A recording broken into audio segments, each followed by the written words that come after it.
Good morning dear students, स्वागत है आप सभी का हमारे official YouTube channel SB tutorial में। हम ऋतिक सिंह आप सभी स्टूडेंट्स के लिए क्लास 10th का केमिस्ट्री का पार्ट 2 लेके आए हैं। इससे पहले हम सभी ने पार्ट फर्स्ट को पढ़ा। आज जो हम लोगों को पढ़ना है वह पार्ट सेकेंड पढ़ना है। और पार्ट फर्स्ट में हम लोगों ने जो पढ़ा लास्ट टॉपिक था उसका रासायनिक समीकरण लिखने के नियम, रासायनिक समीकरण लिखने की विधियां तक हुआ था। और आज हमको उसी रासायनिक समीकरण को संतुलित कैसे किया जाता है उसके बारे में हमको क्या करना है, सीखना है। तो संतुलित रासायनिक समीकरण क्या होता है, कैसे होता है, इसके बारे में आज हमको स्टडी करना है पार्ट 2 में। तो जितने मेरे छोटे भाइयों ने भी तक चैनल को सब्सक्राइब नहीं किया है, जाके चैनल को सब्सक्राइब जरूर करो और वीडियो में इन तक बने रहना, वीडियो का एंजॉय करो। तो बात करते हैं हम सभी आज संतुलित रासायनिक समीकरण की। पार्ट 2 में हम आप सभी स्टूडेंट्स के लिए लेके आए हैं संतुलित रासायनिक समीकरण। मीन्स कल हुआ था जो रासायनिक समीकरण के बारे में, उसी को आज हमको क्या करना है, संतुलित करना है, बैलेंस करना है। संतुलित रासायनिक समीकरण इस तरीके से, संतुलित रासायनिक समीकरण को कहते हैं बैलेंस। संतुलित रासायनिक समीकरण को इंग्लिश में कहते हैं क्या, बैलेंस केमिकल इक्वेशन। इस तरीके से, ठीक है। क्या होता है बैलेंस केमिकल इक्वेशंस में संतुलित रासायनिक समीकरण? इसको समझने के लिए हमें सबसे पहले जानना चाहिए, इसको समझने के लिए सबसे पहले हमको जान लेना चाहिए कि द्रव्यमान संरक्षण का नियम क्या होता है। इसको समझने के लिए सबसे पहले बहुत जरूरी है जानना द्रव्यमान संरक्षण का नियम। इसको जानने के लिए द्रव्यमान संरक्षण का नियम जानना इसलिए जरूरी है, देखो द्रव्यमान संरक्षण का नियम जानना इसलिए जरूरी है कि जैसे सपोज ये हमारे पास दो मार्कर है, एक मार्कर ये और एक मार्कर ये, दोनों को हमने आपस में मिला दिया तो इन दोनों का वेट कितना हो जाएगा, इन दोनों मार्कर के बराबर जुड़ के हो जाएगा ना। तो वही है, इसी के बेस पर कुछ आधारित है द्रव्यमान संरक्षण का नियम। क्या होता है द्रव्यमान संरक्षण का नियम? द्रव्यमान संरक्षण का नियम होता है द्रव्यमान को ना तो उत्पन्न किया जा सकता है और ना ही नष्ट किया जा सकता है, परंतु उसे द्रव्यमान को ना तो उत्पन्न किया जा सकता है और ना ही नष्ट किया जा सकता है। कहने का मतलब ये हुआ, जब ये दो पदार्थ आपस में मिलने से पहले जो इनका द्रव्यमान था और मिलने के बाद इन दोनों का जो द्रव्यमान होगा वह नियत होगा। मीन्स मिलने से पहले जो इसका द्रव्यमान था, मिलने के बाद उसका द्रव्यमान जो होगा वह नियत होना चाहिए। तो इसे हम क्या कहते हैं, तो इसी को हम कहते हैं द्रव्यमान संरक्षण का नियम। तो संतुलित रासायनिक समीकरण कैसे इससे कॉम्बिनेशन है उसको हमको देखना है। तो यहाँ से बात ये आती है संतुलित रासायनिक समीकरण कैसे होगा। तो द्रव्यमान संरक्षण का नियम जैसे होता है, जैसे एक प्रोडक्ट किसी दो एक ये मान लो कोई पदार्थ ए है और ये कोई पदार्थ बी है। इस तरीके से ए प्लस बी मिलके क्या बना रहा है, सपोज मान लिया सी बना रहा है। इस तरीके से ए प्लस बी मिलके सी क्या मान लेते हैं, ए बी मिल बना रहा है। तो यहाँ मान लिया ए का द्रव्यमान कितना है, ए है, बी का द्रव्यमान मान लिया कितना है, बी है। तो ए और बी मिलके क्या हो गया, ए बी हो गया।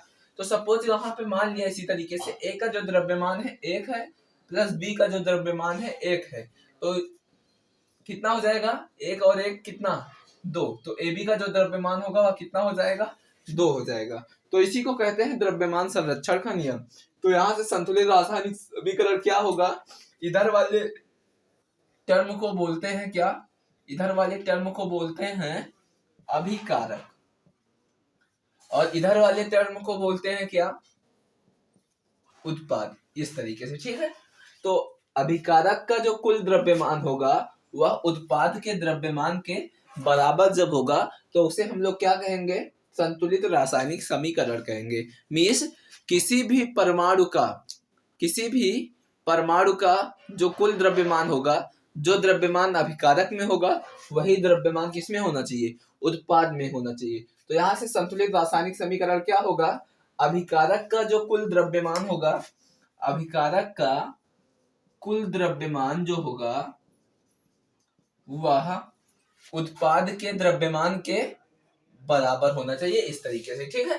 तो संतुलित रासायनिक समीकरण को समझे किस तरीके से, द्रव्यमान संरक्षण का नियम। द्रव्यमान संरक्षण का नियम क्या होता है, मीन्स अभिकारक का जो कुल द्रव्यमान होगा वह उत्पाद के द्रव्यमान के बराबर होता है। और संतुलित रासायनिक समीकरण किसे कहते हैं, तो अभिकारक का कुल द्रव्यमान उत्पाद के द्रव्यमान के बराबर है यदि, तो उसे हम संतुलित रासायनिक समीकरण भी कहते हैं। क्लियर है बात, समझ में आ गया होगा आप सभी स्टूडेंट्स को। अब बात करते हैं संतुलित रासायनिक समीकरण।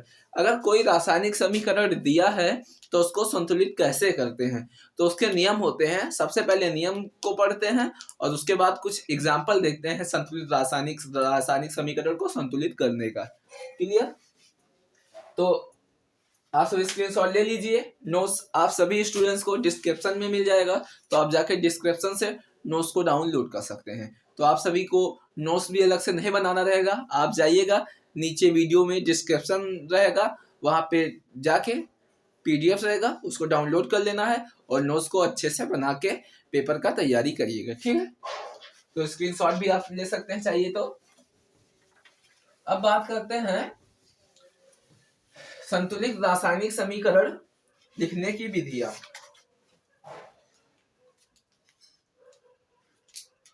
अब क्या है संतुलित रासायनिक समीकरण, मीन्स रासायनिक समीकरण को संतुलित करने के नियम। रासायनिक समीकरण को संतुलित करने के नियम देखना है। रासायनिक समीकरण को संतुलित करने के नियम, क्या नियम होते हैं इसके बारे में हमको क्या करना है, डिस्कस करना है। तो संतुलित रासायनिक समीकरण कैसे किया जाएगा, संतुलित रासायनिक समीकरण को बहुत ध्यान से देखना है। टॉपिक बहुत ही आसान है, आपको बहुत अच्छे से समझ में आएगा, बस ध्यान से समझना है। और जब भी पढ़ाई करने हम सभी बैठे हैं तो हम साथ में एक कॉपी और पेन जरूर लेके बैठे, ऐसे समझ में नहीं आएगा तो कॉपी पेन हाथ में जरूर होना चाहिए। वीडियो को देखने के साथ साथ कॉपी पेन साथ में लेके जरूर बैठना है। क्लियर, कोई मुश्किल बड़ी नहीं है। किसी भी चीज को अगर कठिन लगता है तो वो उतने ही आसानी से सीखा जाता है, बस हमारे अंदर एक धैर्य होना चाहिए। क्योंकि अगर हम डर गए तो कहाँ संभव हो पाएगा, क्योंकि लहरों से डरकर कभी नौका पार नहीं होती, कोशिश करने वालों की हार नहीं होती। तो कोशिश करते रहना है, जीत तो हमारी होगी, ये हमसे लिख के ले लो। अगर हम मेहनत कर रहे हैं तो वो निश्चित एक दिन रंग जरूर लाएगी। लक्ष्य पे ध्यान देना है। ठीक है, तो रासायनिक समीकरण को संतुलित करने के नियम क्या होते हैं। सबसे पहला नियम तो ये होता है कि पहला नियम क्या है, जितने भी सूत्र होंगे प्रत्येक सूत्र के लिए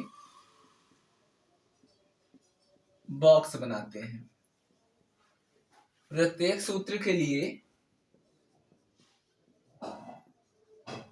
बॉक्स बनाते हैं इस तरीके से। क्लियर, जैसे सपोज मान लिया कोई एग्जांपल, प्रत्येक सूत्र के लिए बॉक्स बनाते हैं, कोई समीकरण लिखे ले रहे हैं। Suppose mg plus O2, mg plus O2 gives out क्या हो जाएगा, 2mgO। इस तरीके से क्या हो जाएगा, mgO हो जाएगा, या ये 2 अभी हटाए दे रहे हैं, नहीं तो ये बैलेंस फॉर्म में आ जाएगा। तो mg plus O2 gives out mgO। ये एक क्या लिखा हुआ है, ये रासायनिक समीकरण इस तरीके से लिखा हुआ है। अब इसको हमको क्या करना है, सबसे पहले प्रत्येक सूत्र के लिए बॉक्स बनाते हैं। तो जैसे कोई समीकरण इस तरीके से दिखे तो उसके लिए हमको क्या कर लेना है, उसको इस तरीके से बॉक्स बना लेना है। सभी पे क्या कर लेना है, इस तरीके से बॉक्स बना लेना है। क्लियर, ये था पहला स्टेप। प्रत्येक सूत्र के लिए क्या करते हैं, तो प्रत्येक सूत्र के लिए बॉक्स बनाते हैं। उसके बाद बात करते हैं दूसरा काम क्या करना है।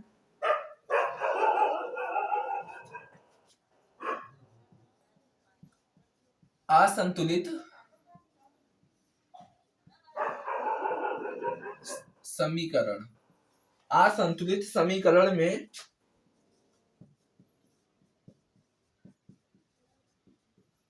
विभिन्न तत्वों के परमाणुओं को अलग लिखते हैं। परमाणुओं को अलग लिखते हैं। दूसरा नियम क्या है, असंतुलित समीकरण में विभिन्न तत्वों के परमाणुओं को जो है अलग लिखते हैं। कैसे, जैसे Mg ये है, Mg यहाँ कितना है, अकेला है ना, तो एक परमाणु है। यहाँ O कितना है, 2 है। लेकिन यहाँ Mg कितना है, Mg तो 1 है, लेकिन O भी कितना है, 1 है। तो क्या ये संतुलित है? हमने कहा था अभिकारक का कुल द्रव्यमान उत्पाद के बराबर होना चाहिए। यहाँ ऑक्सीजन 2 है, यहाँ ऑक्सीजन अकेला है, तो ये संतुलित नहीं है। दोनों तरफ जब तक बराबर नहीं होगा, जितना परमाणु इधर होगा उतना परमाणु जब तक इधर नहीं होगा वो बराबर नहीं होगा, तो उसे हम असंतुलित कहते हैं। तो क्या कह रहा है दूसरा नियम, असंतुलित समीकरण में विभिन्न तत्वों के परमाणुओं को क्या कर लेते हैं, अलग लिखते हैं। तो इसको क्या करना है, ऑक्सीजन के परमाणु को हमको क्या कर लेना है, अलग इस तरीके से लिख लेना है। क्लियर? अभी संतुलित करने के बाद बताते हैं, नियम को बहुत ध्यान देना है, ठीक है? क्योंकि ये नियम अगर नहीं सीखे तो संतुलित करना आ नहीं सकता, तो नियम को जरूर पढ़िए, ठीक है? तीसरा नियम क्या है, यौगिक में उपस्थित ये जो तत्व हैं, तत्व में उपस्थित, तत्व नहीं यौगिक लिख सकते हैं, यौगिक में उपस्थित,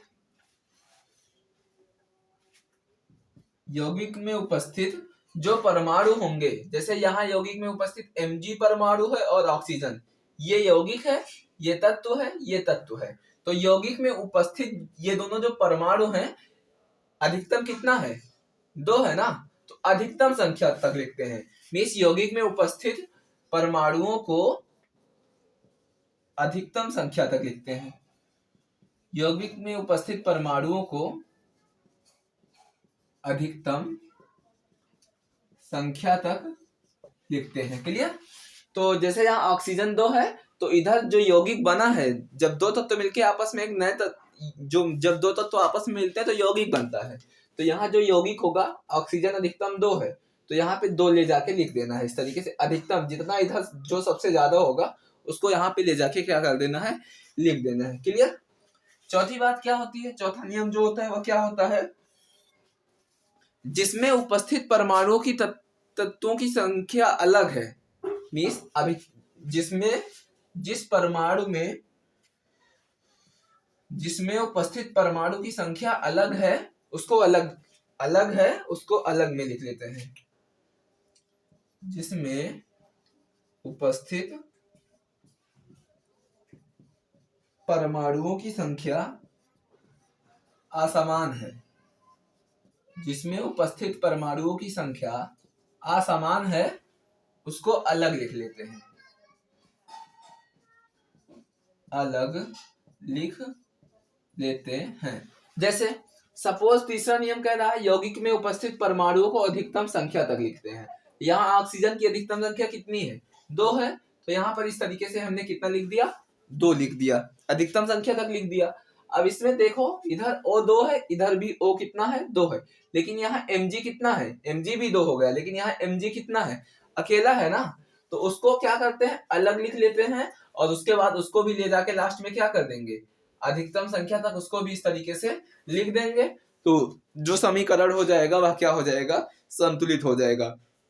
तो इस तरीके से समीकरण को क्या किया जाता है, संतुलित किया जाता है। क्लियर?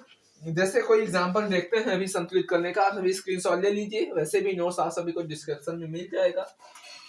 और जितने भाइयों ने अभी तक चैनल को सब्सक्राइब नहीं किया है, चैनल को जरूर सब्सक्राइब करिए, क्योंकि अगर आप सभी का सब्सक्राइब नहीं करेंगे तो हमको लगेगा यही कि आप सभी को समझ में नहीं आ रहा है बिल्कुल, तो हमको क्लासेस रोकना पड़ सकता है।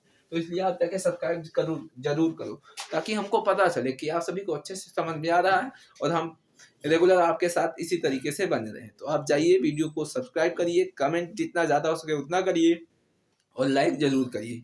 हम इस वीडियो पे जितने बच्चे देखेंगे, उनका जितने लोग स्टडी किए रहेंगे, उनका कमेंट हम नेक्स्ट वीडियो में पढ़ेंगे।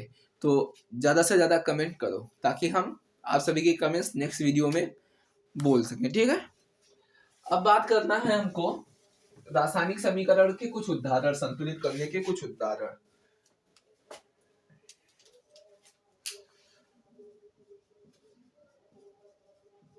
समीकरण को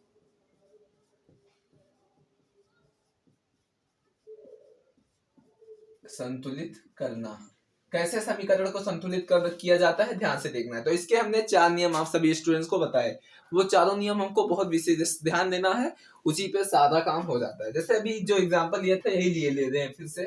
सपोज ले लिया Mg plus O2 gives out MgO, इस तरीके से। तो इसको क्या करेंगे, पहला नियम ये था कि सबसे पहले तो इसके ऊपर क्या करते हैं, इस तरीके से बॉक्स बनाया जाता है, पहला नियम ये है। उसके बाद पहला नियम ये हो गया। दूसरा नियम क्या होता है, बताया था दूसरा नियम, परमाणुओं की संख्या लिख लेते हैं। यहाँ Mg के परमाणुओं की संख्या कितनी है, Mg अकेला है तो 1 हो गया। ऑक्सीजन का परमाणुओं की संख्या कितना है, 2 है, तो यहाँ पे कितना लिख लिया, 2 लिख लिया। अभी ठीक है ये, लेकिन इधर भी कितना है, इधर कितना Mg का संख्या है, 1 है, और इधर कितना ऑक्सीजन की संख्या है, इधर भी 1 है। तो यहाँ पर देखो Mg 1 है, Mg 1 है, ये तो बैलेंस है। लेकिन यहाँ इधर ऑक्सीजन 2 है और इधर ऑक्सीजन अकेला है, तो ये संतुलित नहीं है। तो संतुलित करने के लिए तीसरा काम क्या करते हैं, तीसरा काम ये करते हैं कि अधिकतम संख्या तक लिख देते हैं। तो यहाँ ऑक्सीजन की अधिकतम संख्या कितनी है, 2 है, और यहाँ ऑक्सीजन की अधिकतम संख्या कितनी है, 1 है। तो अधिकतम संख्या इसकी 2 है, यहाँ 1 है, तो इसको ले जाके हमको कितना कर देना है, 2। किस तरीके से देखना है, Mg है plus O gives out MgO। Oxygen की संख्या यहाँ कितनी है, O2 है, अधिकतम संख्या 2 है ना, तो यहाँ ले जाके इसको लिख देंगे 2, अधिकतम हो गया।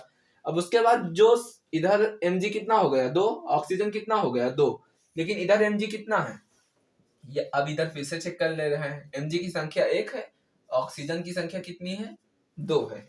इधर Mg की संख्या कितनी है, 2 है, ऑक्सीजन की संख्या कितनी है, 2 है। तो अब देखना क्या है, Mg 1 है, इधर Mg 2 है। तो इसको संतुलित करने के लिए क्या करेंगे, अभिकारक में जहां पे जो तत्वों की संख्या असमान है, अलग है, उसको भी बराबर कर लेते हैं। तो यहाँ लिख लेंगे कितना, 2 था ना, तो यहाँ पे ले जाके कितना लिख देंगे, 2Mg plus O2 gives out 2MgO। और इस तरीके से अब देख लेंगे क्या परमाणु की संख्या दोनों तरफ समान है। तो यहाँ Mg 2 है, यहाँ भी Mg 2 है, यहाँ ऑक्सीजन 2 है, यहाँ भी ऑक्सीजन कितना है, 2। तो दोनों तरफ का, इससे बात क्या समझ में आता है कि अभिकारक का जो कुल द्रव्यमान है वह उत्पाद के द्रव्यमान के बराबर है। तो ये तरीका होता है रासायनिक समीकरण को संतुलित करने का। आपको और कोई एग्जाम्पल है तो आप जाके कमेंट्स में अपनी बात को लिख सकते हैं। नेक्स्ट वीडियो में सिर्फ एग्जाम्पल पे हम वीडियोस को बना देंगे। तो वीडियो समझ में आ रहा है तो लाइक जरूर करो, ठीक है।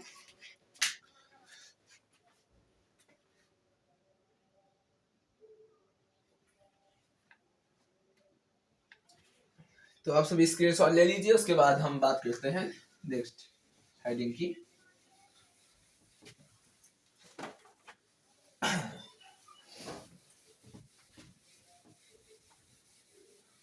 अब बात करते हैं रासायनिक अभिक्रियाओं की।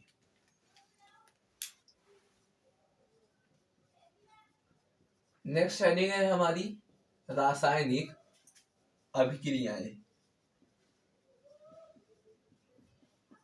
रासायनिक अभिक्रियाओं को इंग्लिश में क्या कहते हैं, रासायनिक अभिक्रिया को कहते हैं chemical reaction, reactions, chemical reaction. इस तरीके से देखो, हिंदी वर्ड के साथ इंग्लिश वर्ड की टर्मिनोलॉजी जरूर यूज करो, क्योंकि आगे चल के जब हम IIT JEE नीट वगैरह का प्रिपरेशन करेंगे तो हमारे लिए बहुत ज्यादा फायदेमंद होगा। तो बात करते हैं रासायनिक अभिक्रिया की कि क्या होता है रासायनिक अभिक्रिया। तो रासायनिक अभिक्रिया वे होते हैं जैसे जब दो पदार्थ आपस में, एक या एक से अधिक पदार्थ, जब एक या एक से अधिक पदार्थ आपस में मिलकर किसी नए पदार्थ का निर्माण करते हैं तो उसी को कहते हैं क्या, रासायनिक अभिक्रिया। जैसे सपोज मान लिया हमारे पास, जैसे कोई ले लेते हैं एग्जाम्पल, जैसे हो गया एग्जाम्पल ये मार्कर है, सपोज ये मार्कर 2 है, किस चीज का बना हुआ है, प्लास्टिक मटेरियल का बना हुआ है।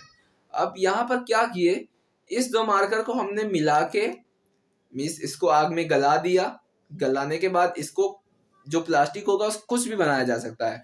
तो 2 पदार्थों को जोड़कर जिस नए पदार्थ का निर्माण होता है उसी को क्या कहते हैं, रासायनिक अपक्रिया कहते हैं। तो रासायनिक अपक्रिया का डिफिनेशन क्या होगा, जब एक या एक से अधिक पदार्थ आपस में मिलकर किसी नए पदार्थ का निर्माण करते हैं तो उसे रासायनिक अपक्रिया कहते हैं। कैसे, जैसे एग्जांपल देख लेते हैं क्या होता है रासायनिक अपक्रिया का। सपोज मान लिया H2+O, इस तरीके से H2+O है, हाइड्रोजन और ऑक्सीजन मिलके क्या बना दिया, जल मिला दिया। तो यहाँ से हाइड्रोजन एक हो गया और एक ऑक्सीजन हो गया, दोनों मिलके क्या बना दिया, इस प्रकार से जल बना दिया। तो हाइड्रोजन तो गैस होता है, ऑक्सीजन क्या होता है, ये भी गैस होता है। लेकिन जब ये दोनों गैसें आपस में मिली तो क्या बन गया, द्रव बन गया। ये क्या बन गया, द्रव बन गया। और हाइड्रोजन क्या है, ये दोनों गैसें हैं। तो जब दो गैस आपस में मिला तो क्या बन गया, द्रव बन गया, एक नया पदार्थ बन गया। तो रासायनिक अपक्रिया का डिफिनेशन ही यही होगा कि जब एक या एक से अधिक पदार्थ आपस में मिलकर नए पदार्थ का निर्माण करते हैं तो उसी को हम क्या कहते हैं, रासायनिक अभिक्रिया कहते हैं। बात आ गई होगी समझ में। अगर बात समझ में आता है तो कमेंट में जाके लिखना जरूर, ठीक है।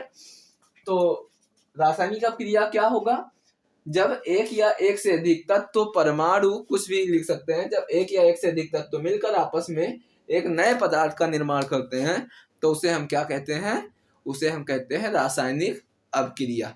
अब रासायनिक अपक्रिया के कई प्रकार होते हैं, तो बारी बारी से पढ़ते हैं रासायनिक अपक्रिया के प्रकार।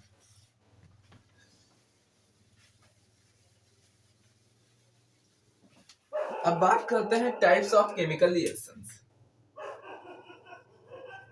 टाइप्स ऑफ केमिकल रिएक्शंस,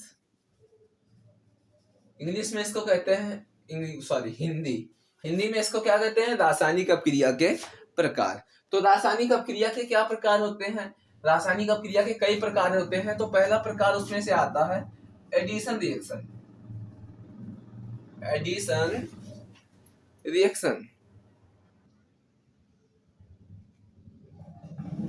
तो पहला जो प्रकार होता है वह क्या होता है, पहला प्रकार होता है एडिशन रिएक्शन। इसको हिंदी में क्या कहते हैं, हिंदी में कहते हैं योगात्मक अभिक्रिया।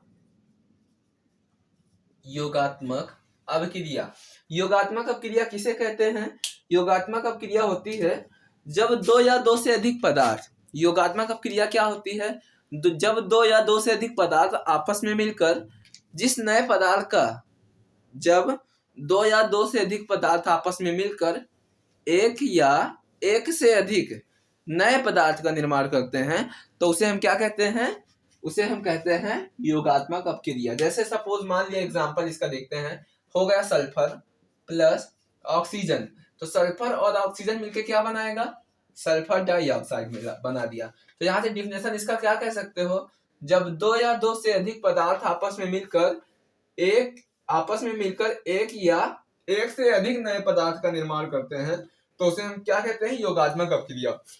या तो एक नए पदार्थ का निर्माण करेंगे या तो एक से अधिक भी नए पदार्थ का निर्माण करेंगे तो उसे हम क्या कहते हैं, योगात्मक अपक्रिया कहते हैं। दूसरा एग्जांपल देख लेते हैं, जैसे बात कर लें, दूसरे एग्जांपल की बात करते हैं। जैसे सपोज मान लिया ये हो गया CH4 प्लस 2O2, इस तरीके से। CH4 क्या होता है, मेथेन होता है।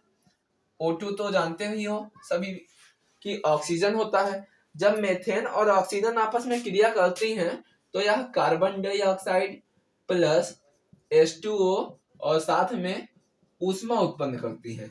तो यहाँ से क्या होगा, ये बात भी समझ में आ गई होगी, जब दो या दो से अधिक पदार्थ आपस में मिलकर एक या एक से अधिक नए पदार्थ का, या तो एक नए पदार्थ का निर्माण करेंगे या एक से अधिक, यहाँ पे देखो दो पदार्थ का निर्माण हुआ तो उसे हम क्या कहेंगे, योगात्मक अपक्रिया कहते हैं। तो योगात्मक अपक्रिया का डिफिनेशन क्या होगा, जब दो या दो से अधिक पदार्थ मिलकर परस्पर आपस में मिलकर एक या एक से अधिक नए पदार्थ का निर्माण करते हैं तो उसे हम क्या कहते हैं, योगात्मक अपक्रिया कहते हैं, मींस एडिशन रिएक्शन कहते हैं।